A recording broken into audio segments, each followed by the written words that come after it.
आणि आता काही राजकीय बातम्या। हैदराबाद गॅझेटियरच्या जे.आर. विरोधातील याचिकेवर 25 सप्टेंबरला सुनावणी। मुख्य न्यायमूर्ती चंद्रशेखर आणि न्यायमूर्ती गौतम अखंड यांच्या खंडपीठासमोर सुनावणी होणार।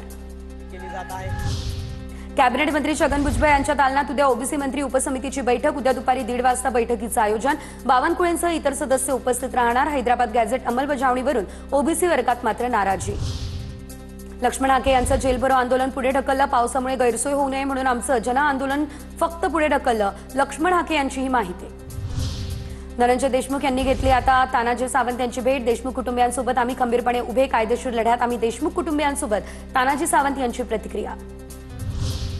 धाराशिवमध्ये कुणबी प्रमाणपत्रासाठी सीएससी सेंटरवरती एकही अर्ज दाखल नाही। अर्ज स्वीकारण्याबाबत सेंटर चालकांना गाव पातळीवरील समितीच्या सूचना नाही। सूचनेनंतर अर्ज दाखल करून घेणार। भगव्या शालीवरून मंत्री नितेश राणे उदय सामंत यांच्यामध्ये वाकयुद्ध। रत्नागिरीमधल्या लोकांनी जास्तीत जास्त भगवे मफलर वापरण्याचा राणेंचा सल्ला।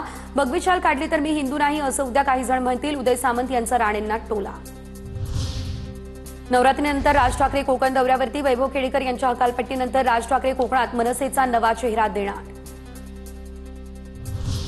नाशिक ते त्र्यंबकेश्वर मार्गाची अतिशय वाईट अवस्था। रस्ता तातडीने दुरुस्त करावा, सुप्रिया सुळेंची मागणी। सुप्रिया सुळे यांचं सार्वजनिक बांधकाम मंत्री शिवेंद्र राजे यांना टॅग करत ट्विट।